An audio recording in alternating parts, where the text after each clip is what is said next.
idea that the body has the ability to heal itself. And it's mostly plant-based medicine that would do that. I will not tell you more until later on. Naturopathic medicine, it's a holistic approach to medicine that treats the mind, body, and spirit. It integrates traditional medicine with modern medical science. This practice seeks to identify and treat the causes of the illnesses rather than just treating the symptom. And at this junction, I'm going to invite our Deacon Jonas to come and function in the capacity of presenting our herbal presentation. Put your hands together for this.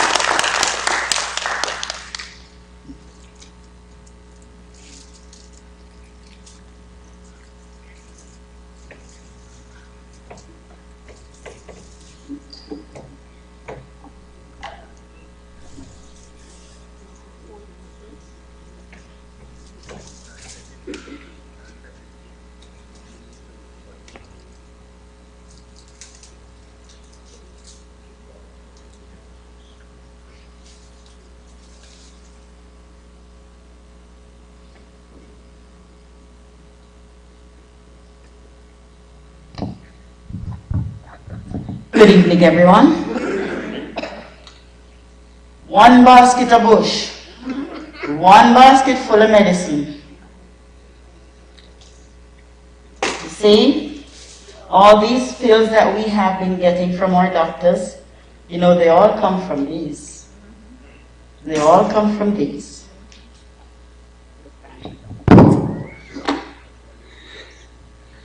It was interesting earlier, after I placed the basket up front, then some persons would come and ask, what's this, what's this, what's this? Good. So, the first one I'll present is the guinea hen weed. I have a little bundle. As you can see, some of it is dry and some still green. Okay, how many know this one? All right. See? And I heard somebody said, Lord, it smells bad.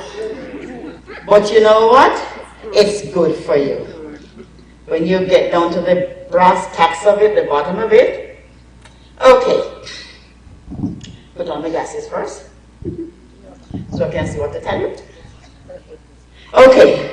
Here we have the guinea hen weed, right? And the botanical name, Vetiver allicea. We have a nice name. It grows wild in most green spaces in Jamaica. You get the brass tacks of it, the bottom of it, or a pesticide that destroys the beautiful size of a well-manicured. Okay. Here we have the guinea hen weed, many of the persons, right, and the botanical name, Vetiver allicea. You have a nice name. But the guinea hen weed grows wild in most green spaces in Jamaica, and is the brass tacks of it, or a pesticide that destroys the beautiful size of a well-manicured. Here we have South America and Africa. The scientific name of the guinea hen weed is Vetiver allicea. It is also called infection bush or garlic weed in some areas. The plant is filled with properties that beats back infection and boost the fighting powers of the immune system. Hailed in some quarters as the miracle plant, medical practitioners worldwide have found it to be among the most interesting and important medical plants in the world. It is known to have had anti-carcinogenic properties, meaning it kills the dreaded cancer cells. A powerful bush, as some people would call it. The next one, leaf of life. Do we all know leaf of life? I'm sure there's not one person here who grew up in Jamaica and you have a little cold, and especially if you grew up with your grandmother. Go big piece of leaf of life, bring come. And she crush it up, put a little salt in it, maybe, and chew up this. 2 2s, your cold gone. Okay, leaf of life. Bryophyllum pinnatum, also known as the miracle leaf. Oops. The miracle leaf, life plant, Gothic plant, the Mexican love plant, and as it is scientific name, Bryophyllum pinnatum. The leaf of life is a popular house plant that has been linked to numerous health benefits.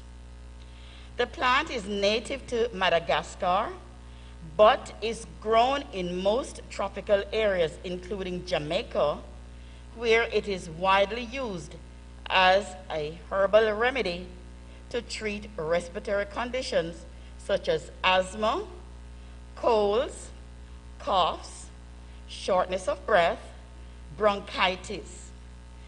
It is usually consumed as tea, blended in juice, or eaten raw.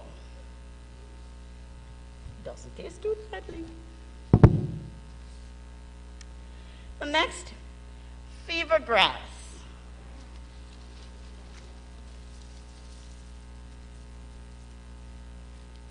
Or lemongrass, right? Simbopogon. Its origin is that of India and its neighboring countries, but today is found growing almost everywhere. 7 little facts about fever grass. Beekeepers sometimes use fever grass oil in swarm traps to attract swarms. Fever grass oil has been verified for its repellency against stable flies, which bite domestic animals.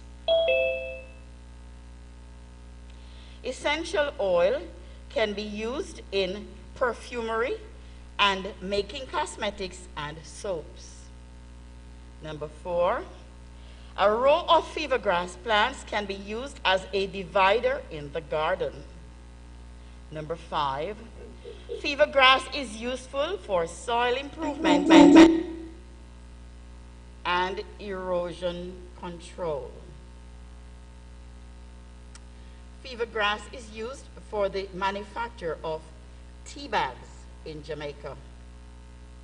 And number 7, essential oils of fever grass are common ingredients of massage oils and candles that are used in aromatherapy.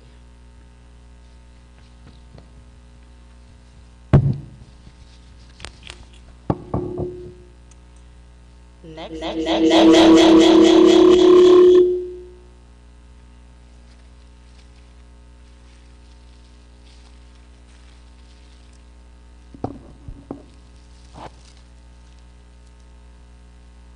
Anyone knows this one? Moringa. What is it, everyone? Moringa, not merengue. Merengue, somebody want to go to dance? Moringa. And the other name is oleifera. Frequently referred to as miracle tree. Moringa has a long history of use in systems of traditional medicine throughout South Asia that is being explored in modern science. The leaves, the pods, And the pods look like these. The pods and seeds of the Moringa tree are rich in antioxidants, amino acids, vitamins, and minerals. A complete protein, Moringa leaf powder contains all 9 essential amino acids the body needs. The pods are a rich source of vitamin C, and the edible seeds contain a high amount of oleic acid, a beneficiary fatty acid that also is found in olive oil. Studies show Moringa contains a number of compounds with health-promoting effects, including quercetin and beta-sitosterol. It also has anti-inflammatory compounds and may protect against health issues linked with oxidative stress and chronic inflammation, including heart disease and certain cancers. In addition, it may help treat and or prevent several chronic conditions such as diabetes, high cholesterol, arthritis, asthma, and high blood pressure. You see how valuable these things are?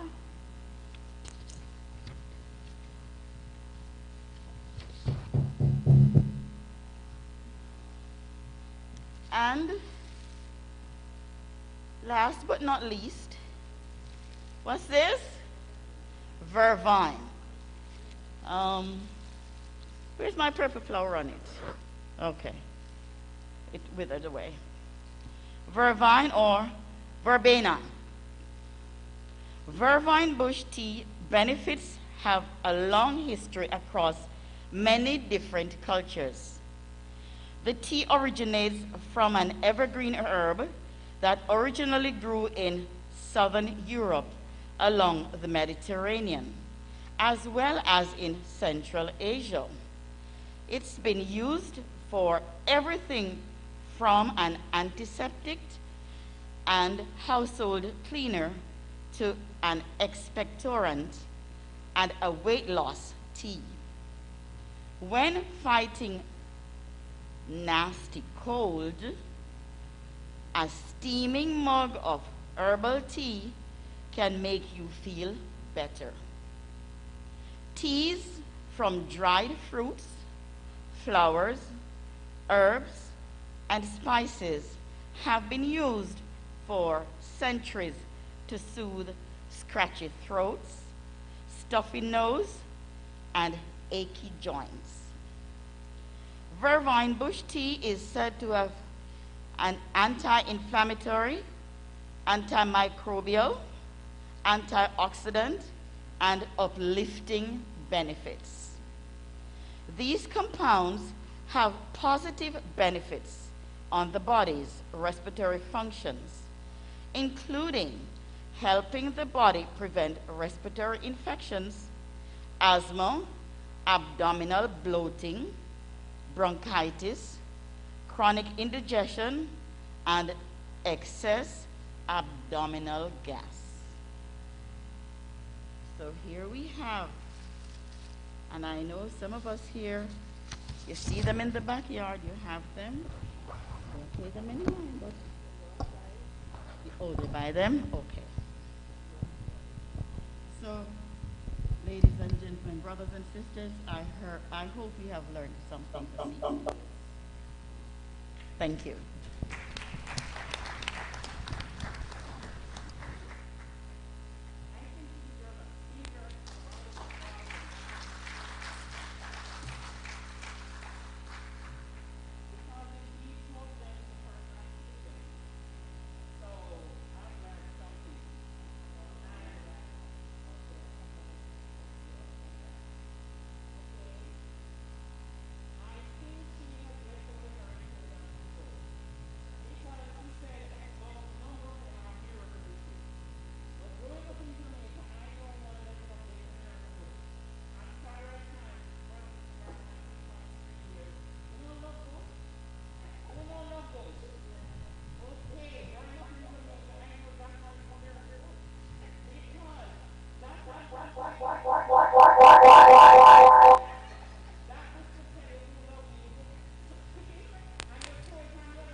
bush.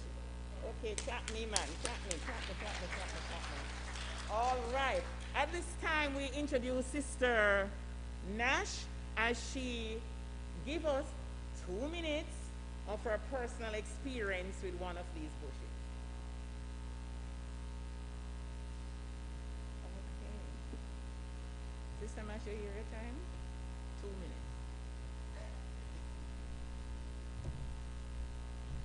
After which, we are going to view a herbal presentation that is presented on screen by Dr. Denise Daly. And we're not going to see all of it because we need to go on to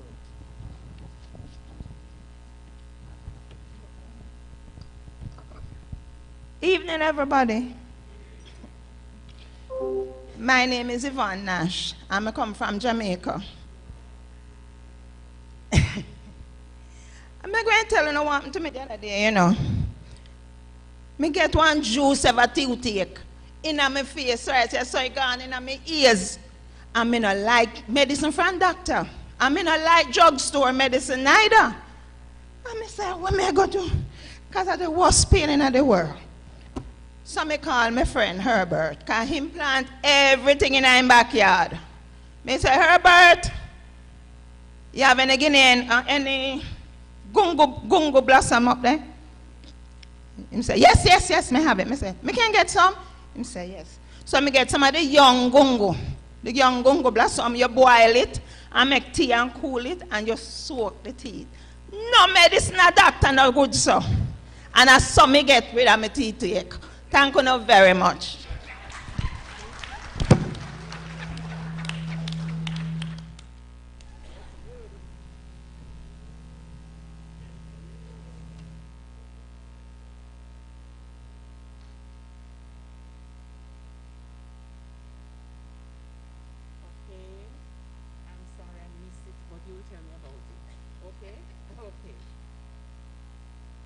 Okay, thank you very much, Sister Yvonne.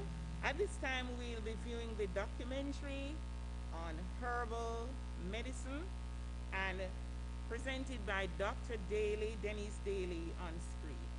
So get ready, and we're going to learn a lot from this presentation.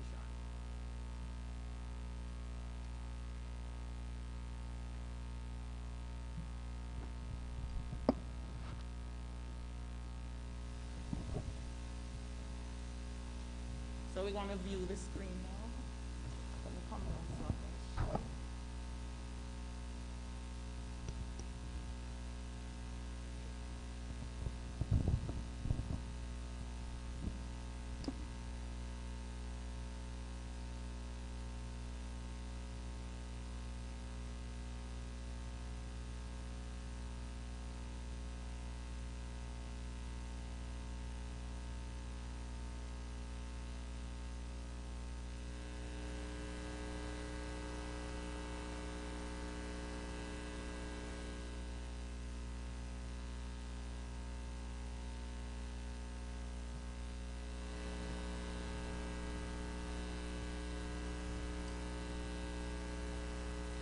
On herbology, Afro-Jamaican herb and woman, very, very empowerment went. All right, it is Wednesday. It is Empowerment Wednesday, and I am Tanya.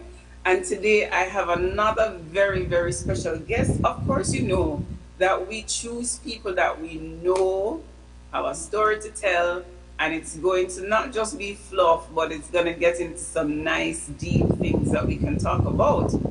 But just before I tell you about who my very, very special guest is, let me just formally open the show. Welcome to Empowerment Wednesday. I'm Tanya Powell. I'm an entrepreneur, guidance counselor, and life coach. And I'm inviting you to today our focus is on herbology, Afro-Jamaican herbal medicine. And just before I tell you about my very, very special guest, who she is, I want to share with you an empowerment quote for today. And the empowerment quote is taken from a theologian from the past called Charles H. Spurgeon. And he said, faith goes up the stairs that love has built and looks out the window which hope has opened. So hope you got all that imagery a while ago, right? Faith goes up the stairs that love has built and looks out the window which hope has opened. And that takes me to the introduction of my very, very special guest. Today, my guest is Dr. Denise Daly. And Doc, I'm going to ask you to help me pronounce one of these words, but let me tell you a little bit more. She's Program Director of the College of Health Sciences at University of Technology in Jamaica. She has a Master of Philosophy and a Doctor of Philosophy in Biochemistry, specializing in, what is this word, Doc? Pharmacognosy. Pharmacognosy. See, I'm learning too. And she has a depth of knowledge on natural products. She has done work on the eucalyptus plant and has, it helps with diabetes and the lowering of blood sugar. It helps with hypertension as well. And it received the USA patent in 2016 for novel findings, very important work. And Dr. Denise Daly presented early findings at the University Diabetes Outreach Program and received poster awards in 2009 and 2010.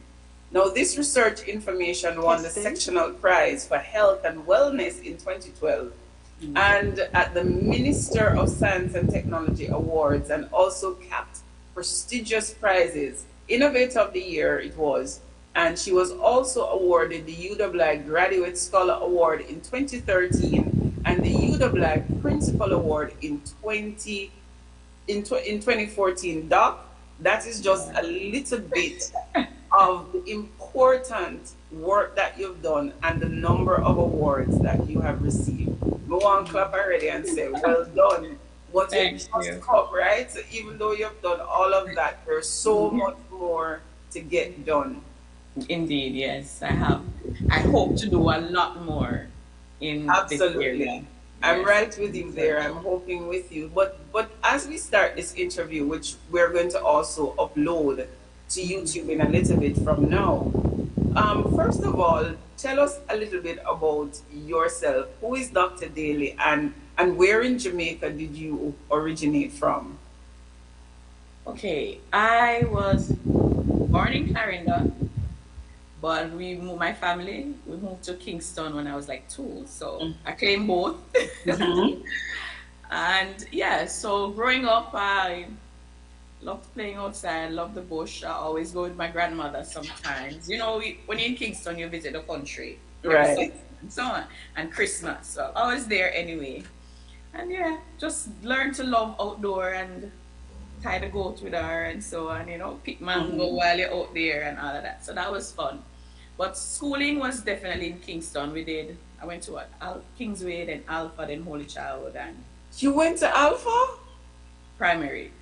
Oh, okay. Primary. I went to Alpha. Anything Primary. Alpha is good. I'm an Alpha Academy girl, so yes. Yeah. So right next door. Right next door. Yeah, so it was Holy Child and then UWI. And research came to me, in fact, in my final year at UWI, where I was wondering what to do next. And I was like, going through, my degree was in biotech, where I looked at mostly plants. I just loved looking at the plant life.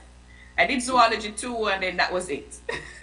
So it was all about plants. And I was like, okay, I want to do my master's with plants. So basically combine that love for both and moving forward with my career, and enrolled in the master's, and that's where I looked at the eucalyptus plant. One of the things, so we looked at the plant, I looked at the plant to see if it really says, the folklore behind it, does it really work?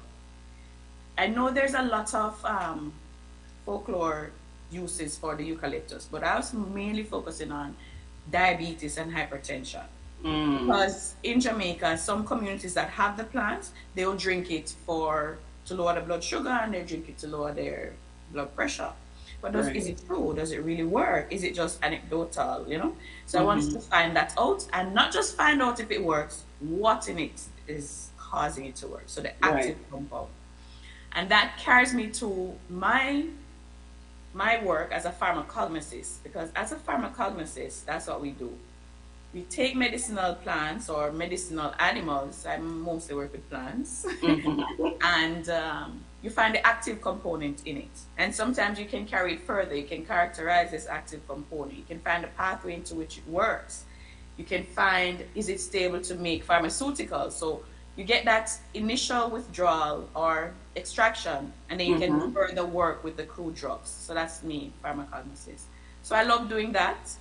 I work at UTech. I'm on leave now for a while, but I work at Mhm. UTech as a program director for the master's in complementary and alternative medicine and the bachelor's in herbal science. Right. So I've been trying to impart the knowledge and having workshops about Mhm. nutraceuticals and so on, and making products with herbs. So that's my love. Right. And yeah, And that's you are passionate about it. And I actually met you when I did a short course at UTech, which you taught, and I learned how to do herbal tablets and so on and so forth.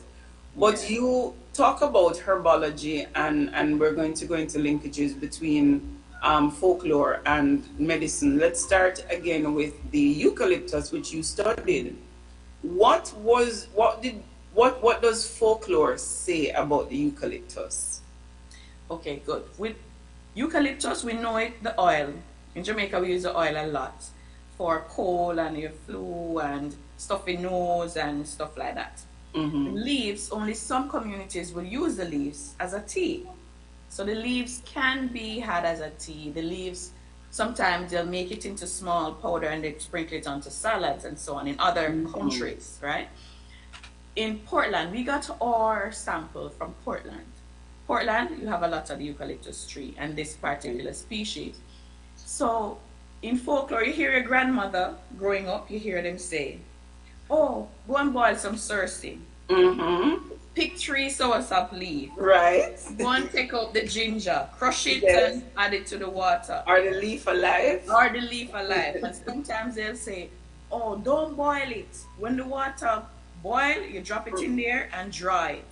So Right. all of these information is science. So again, I love talking to elders. I love talking to grandparents and any grand. I love talking Mm-hmm. to them. So you learn a lot. Now, learning from them and being a scientist, you try to combine it. So is it true? Grandmother says Cersei work. As a scientist, you start reading how much work is done on the Cersei. Does it Mm. really go? Does it really help to lower the blood sugar as well? Does it help with stimulating the blood and all of that? And the more Right. you read, you find that grandma right, it's true. And you also find that grandma right in how you prepare it. You don't boil it, you dry it. Because Mm. sometimes when you boil it, as a scientist, you realize you destroyed some of the compounds, so it's no longer medicinal. When you dry it, Mm. it's just enough to pull out the extract and you get the medicinal compound. So I'm Ah. telling you, our grandparents don't know the science about it, but Mm-hmm. if you get the information from them, we call it oral tradition. They have the recipe, the plant, and all the steps that scientists use to discover what's in the plant and if it works. Now, question is between, let's stick on the eucalyptus for a little bit. So when you did your research on the eucalyptus, were the findings in line with the folklore? Yes, similarly. Yes, and it was so good because I get excited in the lab. So when I do an experiment, I did animal studies. So after we do the extract, we test it on the animals to see if it's effective. Mm-hmm. And wow, it's effective. You're like, yes, it really lowered the blood sugar, so all excitement. One of the things I looked at also was how do I compare it? How do I go and tell my grandmother how effective it is? Mm-hmm. Yes, it works, it does, but how effective? So I also compared it to um, a pharmaceutical drug that they recommend for diabetics, which is Okay. metformin. So when I did the same experiment using the metformin, it lowered it similar to metformin. Are you serious? Yes, and one of the active compounds. So I had three active compounds, and one of the active compounds it actually lowered it better than metformin. I was like, what? Groundbreaking, And that's where the Right. patent came about because of Right. how it worked and so on. Mm-hmm. So it did work like that. It did lower the blood sugar, and then of course a lot of diabetics have hypertension as well. Mm-hmm. Does it work? So I did the same. I compared the extracts to captopril, that's a known hypertension drug as well. Okay. And it works similarly in lowering it. So there was no significant difference when you looked at the results between the drug and the extract. So it was similar in eliciting that effect, and it was a discovery. So folklore was right, and we didn't have the active compounds. I isolated it from those active extracts, and those compounds and the formulation was patented, and so on. What do you do when you patent your research findings? All right, there's a number of steps you can go afterwards. One, you can sell the patent and get royalty from it. You can start your production and make products from it, and Okay. you can monetize. So with a patent, it's good to start monetizing, going into the industry and spreading the word, and that's how your research goes now from bench to the market. Translational research, we call it.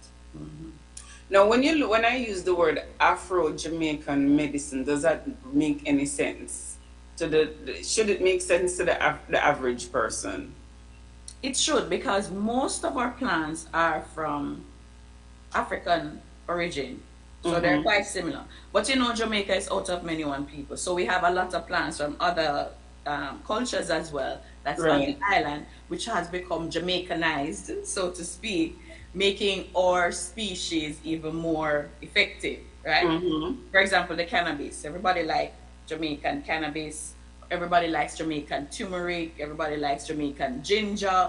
And these are found in other countries, but I don't know, the climate, the soil, the sea, it just makes it very potent. And yes, so that's part of it. Right. You mentioned some a while ago, maybe in a general way, but can you think of any herbs or spices that came out of Africa, maybe even India, because our history tells us about the tours that Columbus did and his entourage. But can you think of any specific ones?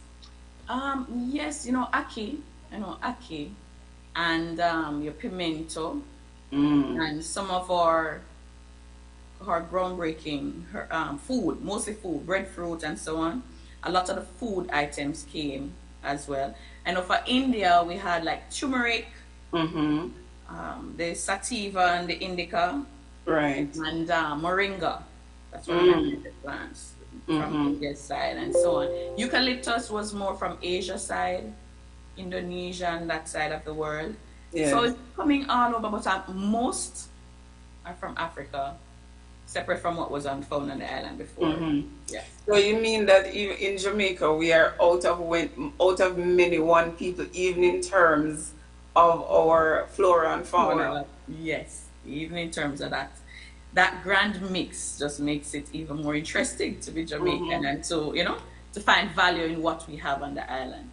Right, but we spice it up because where we're positioned in the Caribbean Sea makes our soil even more potent, I understand. So I hear that ginger, or Jamaican ginger, is more potent than a lot of other places because of our soil.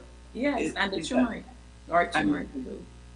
So we find that with a lot of our crops. So as a pharmacognosist and a researcher, I think Jamaica can make so much more money from our herbs and our agricultural crops. Yes, we're doing a good thing with a lot of the agricultural crops, pimento, ginger, turmeric. We're shipping those out and so on. Some of our herbs, it's such a smaller market now, but trust me, being overseas, you want a little piece of Jack in the bush because you know it's effective, but you can't get it. And then you Google it and you look at the price, you're like, is it worth it? You know what? I'll probably run go to the pharmacy and just get it over with because of the price. Now, imagine if we had farmers with the herbs, you have a field over there, so with little leaf of life Right. and they ship it out, and you have the market because Mm-hmm. Jamaicans everywhere still want a little bit of Jamaican when you Right. need it, So we right? actually need people now to go into farming and farm Jack Yeah. in the bush and farm. I'm gonna ask you about Jack in the bush because I'm not so familiar with that one. But what I love to share is my own as a child I was diagnosed. Oh, we are very sorry to cut right now. I think we have whet your appetite enough for tonight, and that's because we want to put on our guest speaker so we can leave out here by 8:30, 8:35. Now, we can direct you where to find this video. It is very informative, and we're getting deeper into things. Don't you enjoy it? Yes, and you're informed about a lot of things that we didn't know, because I really did not know that the ackee came from Africa, and the breadfruit, and you know the two of them go together so much. And the turmeric that we're head over heels from, about it come from India. Huh? But we baptize it and call it ours, not so? All right. So at this junction, we're going to ask the video team to put on the video with our guest speaker. But at this time, we're going to have Sister Neshma to come and introduce the guest speaker. So put your hands together for the portion of the video where you see. Come on, man. I think I love that video very much, and we're going to find time to show you the rest of it. Okay.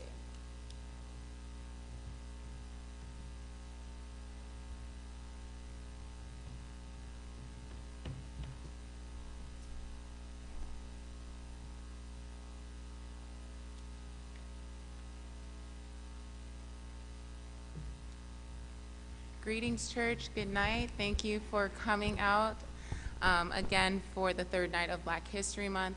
I'm very excited to present to you our guest speaker for tonight. She is here with us in spirit, not physically. She is actually Dr. Roselee Brown, a registered dietitian, and also the regional dietitian for the Western Regional Health Authority in Jamaica.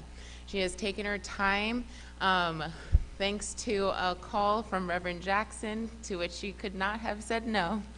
And she has volunteered her time to share her, her knowledge with us. Our focus tonight is naturopathic and homeopathic remedies, and not only the herbs and different teas and things that we can brew, but also our food is medicine as well. And so I'm going to leave it to Dr. Roselee Brown to continue this conversation about the natural route. Thank you.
Okay, good evening. It's now good night, First Baptist Church.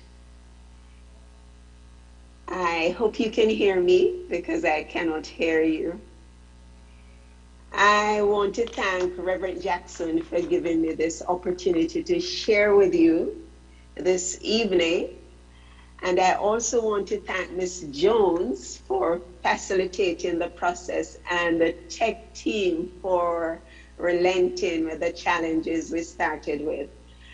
I was hoping to share my screen, but we are having some challenges, so I'm going to go ahead and hope I can use my voice and some storytelling techniques to paint the picture of what I want to speak about today. And I hope maybe I can find another time to come back when we work some of the kinks out and I can share my screen and all of that. I'm co-host now, so I'm going to share my screen. Perfect.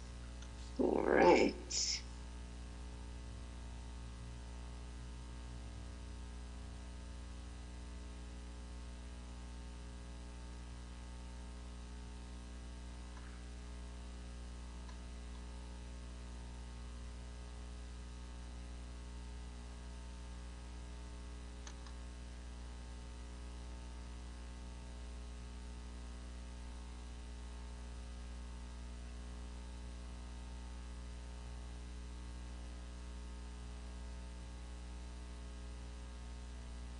And I'm hoping you can see my screen. So this evening, I want us to speak about health balance. We're going to be talking about daily health balance practices.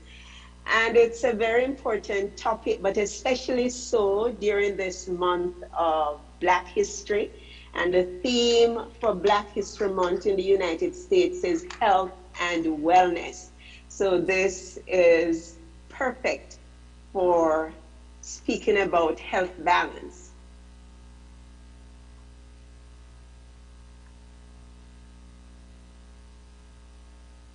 I want you to think as you are watching, just think for yourself personally, what is your definition of health balance? When we think of balance, we think of things being almost equal or in the process of trying to be so.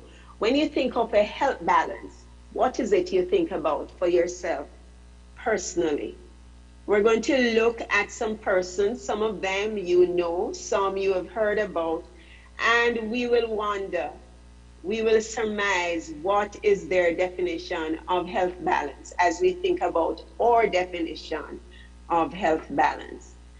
And the first person I want to speak about this is someone most of you may know. He has been in the news more so recently than a few years ago.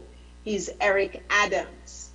There's a picture of him before, and this is a new picture of him after. And before and after what?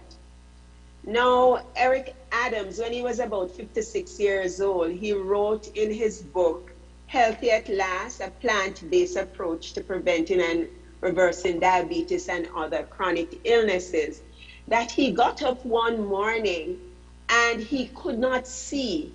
And he rushed to the bathroom, and when he looked in the mirror, one eye was bloody. It was almost bleeding. He went to the doctor and he was diagnosed with type 2 diabetes. His HbA1c, and this is a marker which is used to determine how bad or if you have diabetes, his was at 17, and the normal range should be way under 7. To put a long story short, as we say, he was placed on insulin.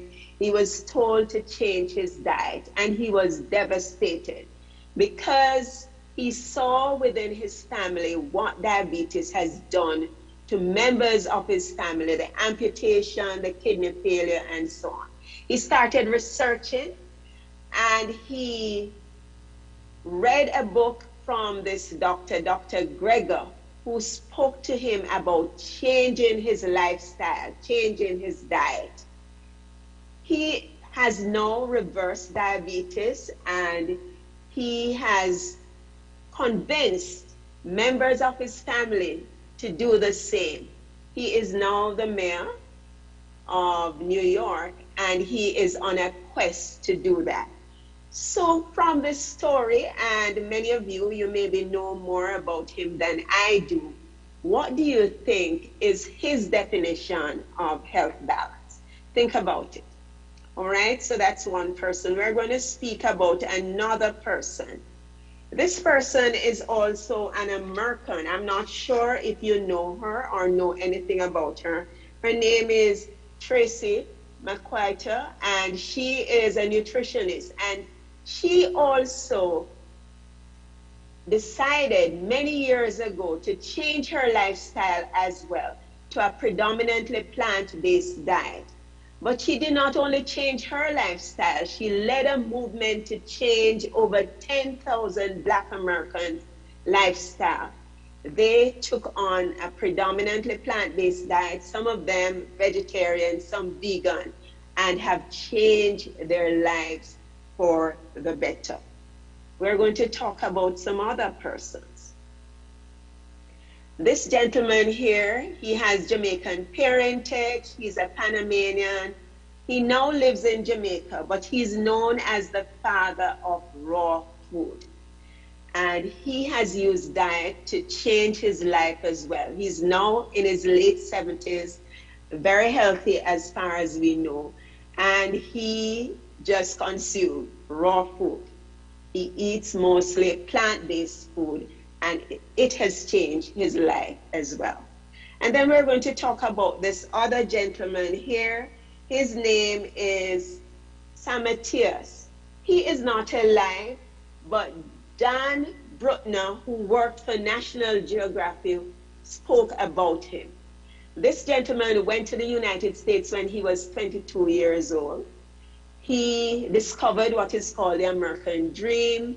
He had a successful job in painting, married a Greek-American girl. They had 3 healthy children. And when he was 66 years old, he discovered that he had lung cancer. So he told his wife, we're going to go back home because it's less expensive to die in Greece. He went back home and he moved into the small house where his parents still live. And they started taking care of him. He started eating from the land, breathing the fresh air and so on.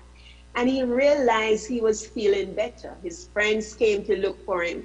And after 6 months, he was strong enough that he went out and he started planting. And eventually he planted a vineyard. 34 years later, Dan Brutner, and I'm going to tell you a little bit about Dan Brutner later on, interviewed him and asked, you were given 6 months to live, but you lived over 34 years more. Why? He said, I guess I forgot how to die. But the thing is, for this gentleman, he went home, he started eating the whole food of the community. His friends came to look for him. The relationship of the friendship was very good. And he lived to 102 years old. So this is just a little bit about persons who decided to change their lifestyle and the effect it had on them. So what do you think is their definition of health balance? What is your definition of health balance? For those of you who are listening to me, what sort of yardstick do you use to measure your health? Is it the number of years that you live? Is it the quality of those years? Or is it both? Do you want to live into your 90s, but you're propped up with medication, you're in pain, you're suffering? Or you want to live into your 60s and 70s where you can play with your grandchildren, you can travel, you can do the things you want to do in your community, in your church? So for me, health balance is a combination of both. I want to live a long life, but I want to have quality in those years. I want to have both. And I'm sure it's the same for you too. Let us look if there are any persons over the world who have done this and done it successfully. Before we get to that, I'm going to introduce you to what I call my health balancing column. There are 7 ingredients which the research has shown is very, very important for us having that sort of health balance we're speaking about. And one of them is our diet, what we put in our mouths. Our diet is important not just now when we're adults, but it's important from in utero. It's important before conception. The diet of the mother, the diet of the father is important to the offspring. If the mother and father, they have very bad diets, it is going to influence the offspring they have. And then what happens to them in the womb, what they get when they're born, whether it's breast milk or formula, and the foods they started to eat and continue to eat. And as you become adult, your diet is a direct link to the chronic diseases you have. And the research is showing that lifestyle diseases are predominant. They're the predominant drivers of sickness and death. We'll speak more about that. Movement is another health balancing column. We should move now.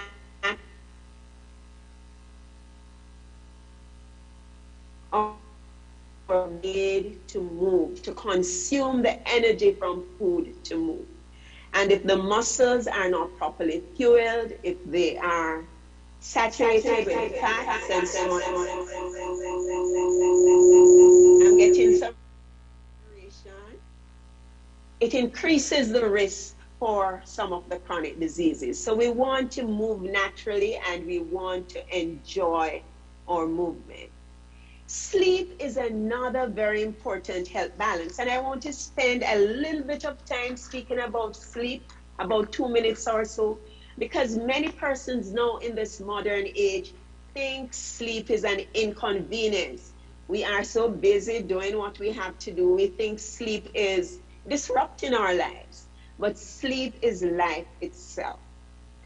If we don't sleep, we are dying slowly. Sleep is divided into 2 broad areas. We have one which we call the non-rapid eye movement. When you're sleeping, the eye movements under the lids, they're not moving rapidly. And then we have the rapid eye movement. The non-rapid eye movement is divided into 3 stages. The first stage is when you start to doze off.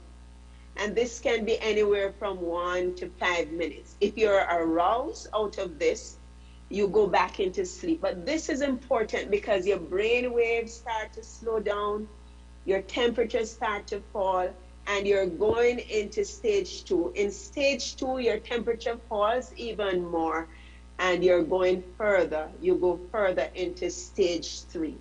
Stage 3 is what we call deep sleep. And this is where we have restorative sleep. This is where a lot of repair takes place. So if we don't sleep, a lot of the repair which should take place in the brain and in other parts of the body, they are hindered. So this is why sleep is important. It is not an inconvenience. And then we have the rapid eye movement. In this stage, we are almost paralyzed, and we go even deeper. And this is where memory is formed and all the cognitive processes take place.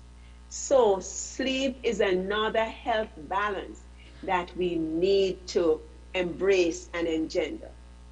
But there is a hormone called melatonin, which is important to sleep, and light and melatonin are not very good partners because melatonin is produced when it's dark. And so in our modern age, when we have a lot of light all around us, this is why sleep is disrupted and we have a challenge in sleeping, and it becomes a domino effect. It affects us in different areas of our lives. Our environment is another very important part of our health balance, the environment should be embracing, it should be health promoting. And if we just use sleep as one example, if there's too much light around when you should be sleeping, then it's going to prevent you from sleeping. Your ability to go through all the processes of sleep will be disrupted. So you need to look at your environment. It should be embracing, it should be supportive of your health. Relationships are important, and I'm going to share with you a research in a while which shows that very good relationship promotes health, whether it's community relationships or other sorts of relationship, it promotes health. And negative relationships are a negative towards our health and well-being. Our spirituality, as Christians, we know that this is very important. We're not just physical beings, but we're also spiritual beings. And the research is showing that spirituality adds years to our life. Spirituality adds years to our life. Quietness is another one. We need to take time away so we can refuel, we can rejuvenate, we can meditate, we can pray, we can have some introspections. So all of these 7 columns are important to our health balance. Not 1, not 2, not 3. We need to work with all of them together to have health and well-being. As Blacks, this is especially important because the research is showing that a lot of the chronic diseases, we are leading in them. And so we need to work to reduce the risk, and we can do that. So let us look at some evidence. The first one I want to look at is what we call the Grant study. The Harvard Grant study. This study started in 1938. It's going on now over 80 or approximately 84 years. It started in Boston at Harvard College at the time, it's now university, and they were looking at 238 men, and they wanted to see what were the ingredients, the components in the lives of these men which would make them great citizens. They would become presidents and leaders in the United States. And so they took men who were from upstanding homes, they had very good physique and all of that, and they followed them up every year. They asked a lot of questions, they did a batch of tests on them, and they recorded the data. In 1945, they added men from the inner city of Boston to this group, and they were followed over the years. They are now following the offspring of some of these men. Some have died, some lived into their 90s and to 100 years old. And what is it they have found? We cannot discuss all the study here, but I'm going to discuss 3 takeaways from the study. What they found is that you cannot look at someone's life in just a point in time. So for example, if they stopped the study when it was 30 years old, they would have seen something different from what they're seeing when the study was 50 years old and now when it's 80 years old, 84 years old.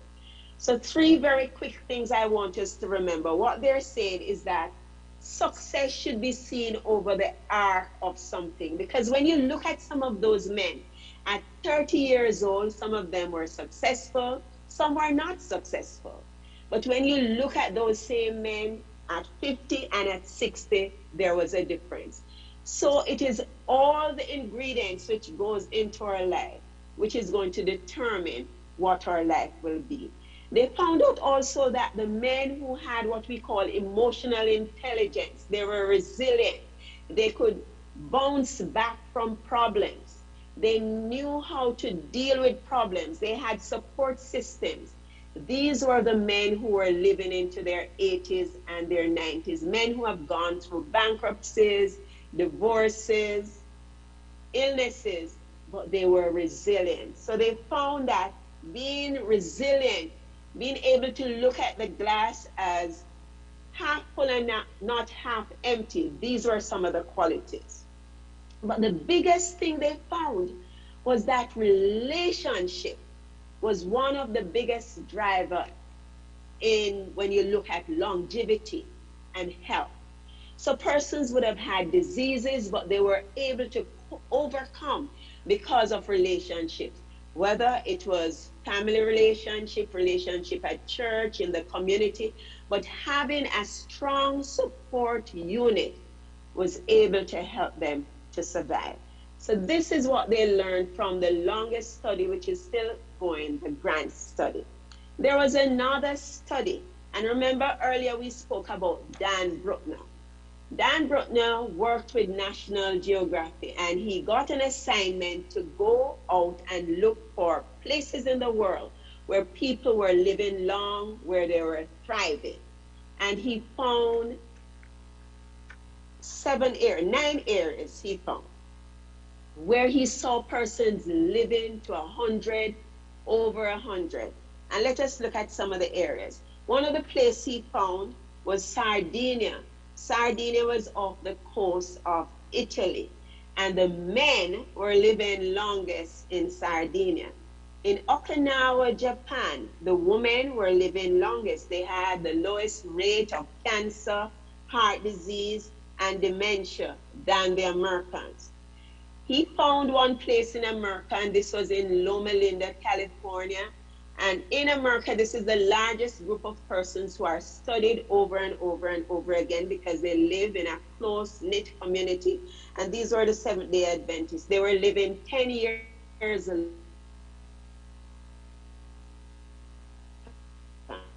Costa Rica, India, he found another group of persons who were living very, very long. We're having a reverb from this. And in Icaria, in Greece, this is where we spoke about the gentleman who lived to 102. They were living very long too. They had half the number of heart disease compared to Americans, and they had no dementia. And what was the takeaway from all of these persons? He had what he called the 9 power, or the power 9 that he took away from the blue zone. And you can look when you're through, look upon the blue zone study and the messages from that. One was that these persons moved naturally. These persons moved naturally. They didn't do 5Ks or 10Ks or marathons. They didn't go to the gym, but their environment supported movement. So movements was something they do every day. Their environment was of such that they walked to get things done. They also had a why for getting out of bed. They had a purpose, a strong purpose for getting out of bed. They did not get up every morning and say, I hate going to work, or I hate facing the day today. They had a why to live. And this why was very important. They had what we call a downshift. They had times throughout the week or throughout the day when they would downsize. They would downshift. They would do things less aggressive. So they would take time to, I know some of you are from the Caribbean, so they would start to, I was about to say the word simmer down. I'm not sure how many persons are familiar with this word. But this downshift was important to them, so they could spend time with family, spend time with friends, or spend times with their faith community. But the downshift was important for their heart rate to go down, for all of that to happen. And in California, they had a day that they set apart. In the Sardinians, they had happy hour. The Okinawians, they took a nap every day. And the Okinawians, they took a nap, and the Icarians, they took a nap, and the Okinawians, they had what we call the time that they remembered their ancestors. So this downtime is very important in all of our lives. We should not be going. No time to sleep, no time for family, no time for rest. Another one which was very important, which he found in all of these areas he went over the world where people were thriving and living long, they had what we call the 80% rule. That means they did not overeat. They ate until they were 80% full, and then they allowed themselves, they allowed their brains to register that they were full. So they did not eat before the television. They did not chow down. They did not eat while they were at the computer. They ate together as a family. And we remember when we used to do this in the Caribbean as Jamaicans, we would have time, even on a Sunday, even on weekends, where we would eat together. We have lost some of these traits. And I hope this will come back, because the benefit is not just sharing, but it causes us to even eat less.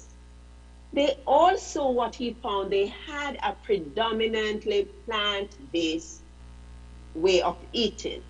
Predominantly meaning most of their foods were plant-based. And this is a part of our heritage. We eat a lot of tubers, a lot of vegetables. Meat was not something we had a lot of in the days. Meat was a delicacy. We call it watchman in Jamaica. I don't know what it's called in other Caribbean countries, because on Sundays and special occasion, you would have a lot of meats. We had a lot of beans, a lot of vegetables, collard, cabbage, and so on. And so this is what was found in these areas where persons were thriving. They had a predominantly plant-based diet, a lot of beans, a lot of vegetables. They had meat only about 5 times per month, and it was just a small piece, 3 to 4 ounces, like our watchman, or maybe smaller. Some of them had wine, but a small amount of wine, and it was wine which was made in their community without preservative. They belonged somewhere to a faith. So they had a place of worship, somewhere to go, a faith-based community. They attended service at least 4 times for the month. And this is coming from the research. This is what he found in the persons who were thriving. So they had somewhere to go. And the research shows that when you have a faith, when you attend somewhere on a regular basis, it can add up to 14 years to your life. This is what the research is showing. They also put their loved ones first. What this means, they took care of their families. They took care of their aging parents. They committed to a life partner. And the research also shows that if you commit to a life partner, it can add up to 3 years to your life. And they invested in their children. So this is what the research was showing. These were the persons who were thriving, who were living longer, who were healthier, who had a purpose. And they also, last but not least, in the Power 9, they found the right tribe. It is important that we find social circles which have similar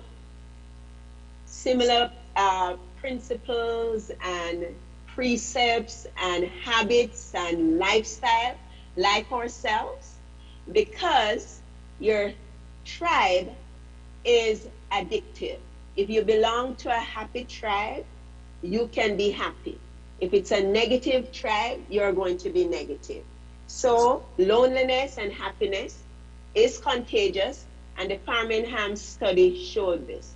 So they belong to the right tribe. As a matter of fact, in one of the countries, they had what is called a moai, meaning when children were born, about 3 to 5 of them, they were put together from early, and they had that friendship into old age. So if there was a problem, anything to bounce off, they had someone to go to. So these were the Power 9 that Dan Bruckner found, and it was published in National Geographic. And from that, we have pilots like this over the United States where they're trying to have communities which are depicting some of these principles, making movement natural, and so on. So that's the Power 9. But let us look at something else we found. So I looked at our data, and I looked at some of our centenarians, because we have persons in Jamaica who are living long.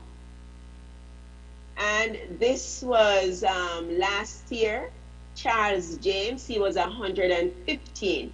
And he was saying basically the same thing that Dan Bruckner found. When he was interviewed and asked what he thought caused him to live to such a ripe old age, he said his faith in God and he honored his mother and father. Mavis Little, she said her purpose, her children, she was a community worker and she said she enjoyed eating, but she did not eat too much.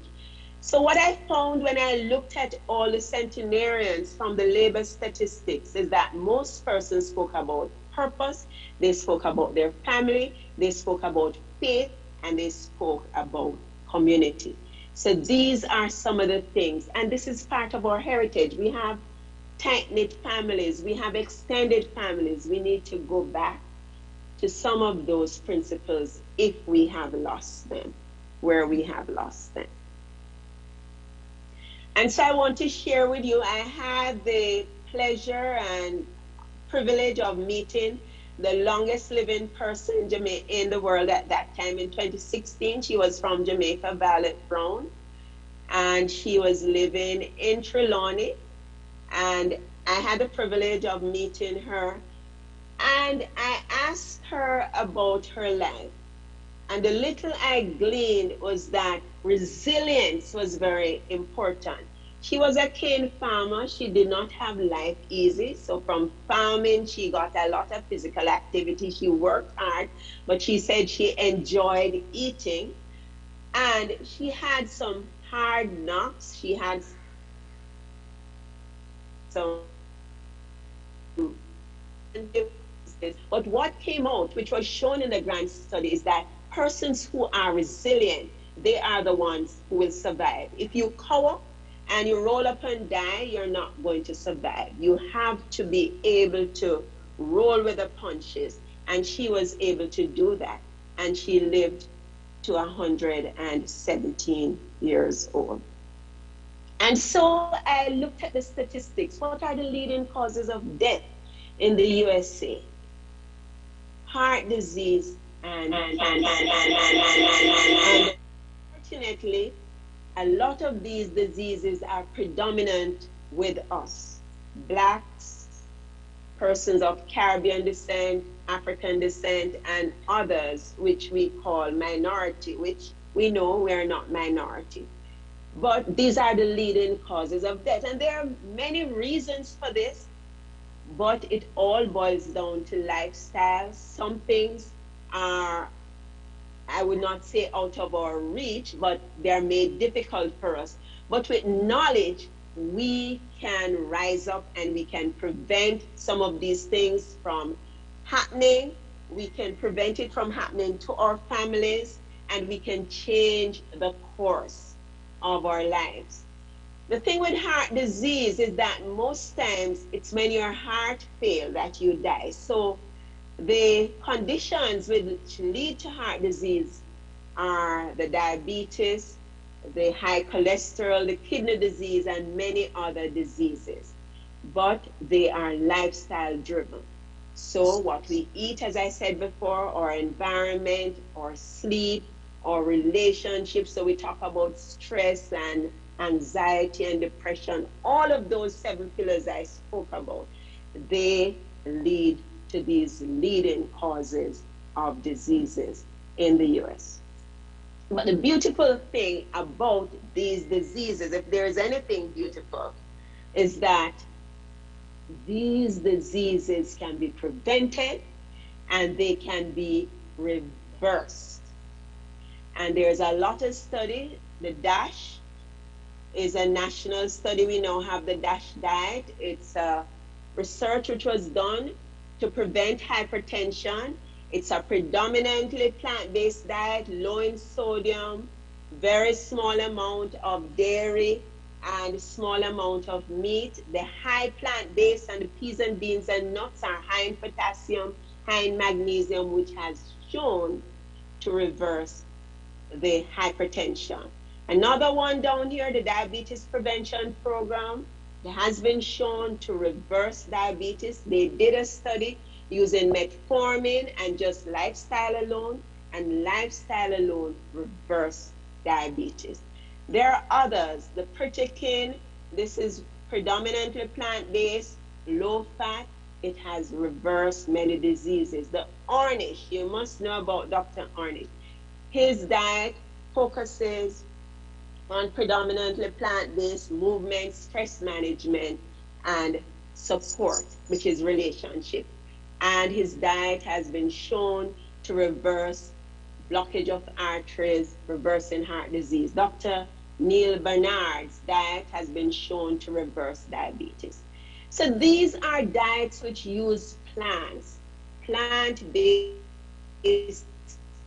foods that we're used to, which is part of our heritage, or green vegetables, or collard, or cabbage, or bok choy, or pak choy, all of those, peas and beans and nuts, fruits and vegetables, fresh herbs, which should be used to flavor our foods instead of powdered seasoning, fresh herbs, which can be used for hot and cold drinks. All of these foods can turn back diseases. Eric Adams has shown that. Somebody who is alive now, he had a HbA1c of 17, and in 1 year it went to under 7. He did not have diabetes anymore, and he was on insulin. And he introduced members of his family to it. Yes, there is controversy in the media whether it's vegan or plant-based, but I prefer predominantly plant-based because it's very hard for persons to change their culture. So if you're eating 80, 85, 90% plant-based, and every now and then you'll have a little fish, he has reversed his disease. All right, so we're going to try and wrap up now. So family first is important. Your friends are important to your longevity, and those special friends who you can go to. And what I want to ask you to do is to do your self-assessment. Look at your diet. Is your diet predominantly plant-based? What can you do to improve your diet? What can you do to improve your movements? Are you moving enough? Are you enjoying movement? Are you getting enough sleep? Adults should be getting between 7 to 8 hours. Is your environment enforcing and engendering and supporting a healthy lifestyle? What about the relationships, the sleep, and quietness? These are questions you need to ask yourself, and to start now by making the change. Because with these changes, you can reverse many diseases, most of the chronic diseases, or make them manageable. So the way forward is for us to make the healthiest choice the easiest choice. This is what the Blue Zone says. Change your environment to make it more health promoting. And you can start as a church to do this, to look at the support which is in the community, and to help the congregants and so on to plug into these sources so they can make their lives more healthy. I'm going to stop here. I know we started late, and this is a whole lot for us to cover. And if you have a few questions, we're having a challenge with audio, but I think Miss Jones will send the questions to me through WhatsApp, and I'll try to answer them. So thank you very much for listening, and I hope you can have some takeaway. The important thing is to change your lifestyle so that you can have longevity, and you can enjoy your life, and you can thrive as people of God. Thank you.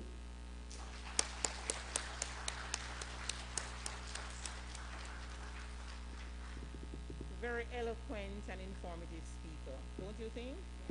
We could stay here until tomorrow and listen, but time does not afford that.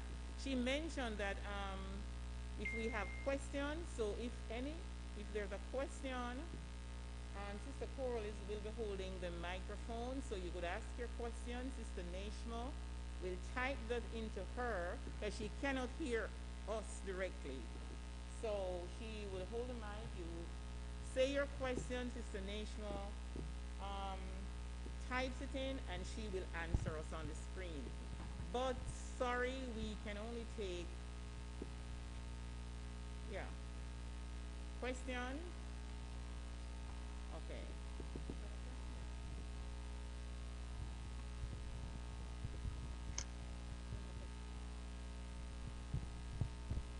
Okay, so it seems as if we have no questions. I know it's late Thanks, and Sister. Thanks, maybe Centenarians. persons Want to are come in? tired. Okay, here's a question. Yes, Dr. Brown, good evening. Thanks. What is the difference What, between vegan and plant-based? So a person who is vegan, they have no animal food. They do not wear clothing which comes from animals, so no leather, nothing like that. So it's a very strict lifestyle.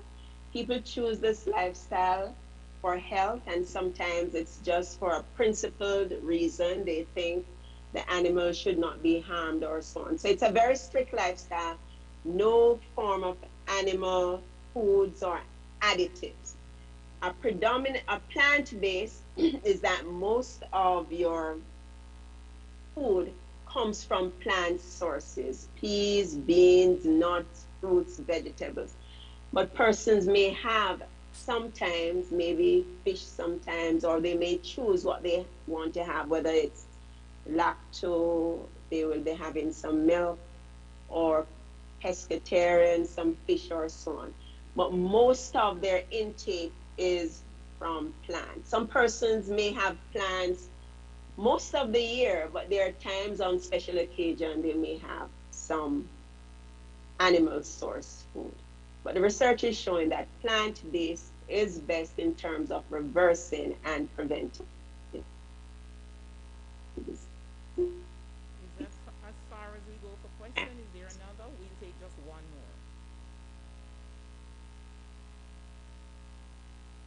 That means teacher did excellently, don't it? She did very well because all the students understand, and so there's no question, only waiting for the test. Okay? And the test is what we do with the information that we have gathered here tonight. As far as the vote of thanks is concerned, she cannot hear us, so we're going to inform her online, or convey our regards to her and tell her how much we're grateful for what she did. Yes, I could share the PowerPoint, but it doesn't have much information on it. What maybe we could do is, I'm not sure if you recorded this, but I could share. Okay,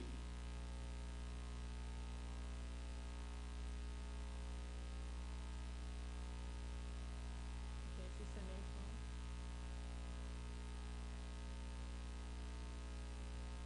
I just want you to know what I'm typing in the chat is that we're appreciating Dr. Brown for her time and her expertise. She can't hear us, but we hope to have her again with us soon. And just thanking her on behalf of everybody here tonight. So thank you. Okay. So this time we want to thank you all for coming. And I know I'm speaking on behalf of all of you that we had a very informative night. And that the naturopathic and homeopathic medicine is the holistic approach to the total Okay, man. so you're going to Person close now. total So man. thank you very much for having me. I'm very sorry that we could not, well, we did communicate, but I could not hear you. And I hope this was beneficial to persons who were listening. Thank you. Yeah.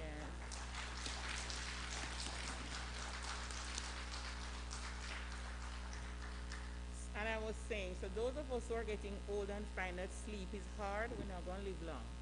So we have to try our best to sleep as much as possible. At this time, Reverend Jackson? Okay. At this time, we just sing, we just listen to just the chorus while we get ready for the closing remarks from Reverend Jackson, and then we pray. Just one chorus there, brother. Brother Carr. Brother Kerr.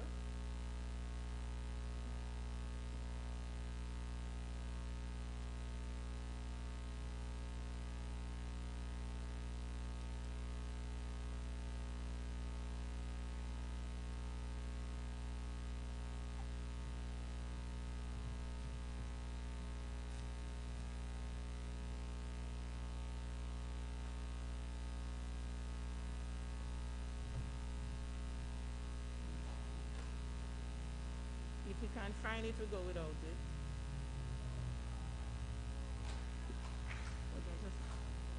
I think that is everyone, So the Lord is leading. Can you find it, brother?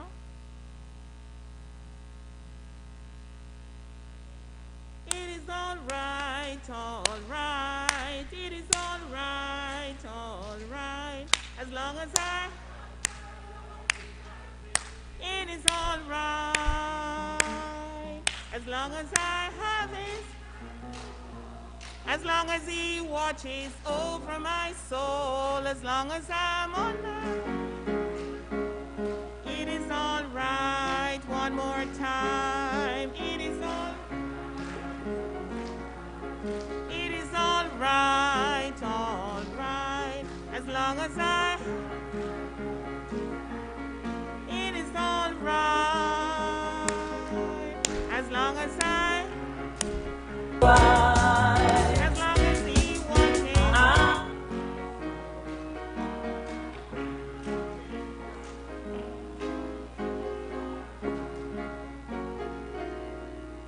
It is all right that you want to sleep.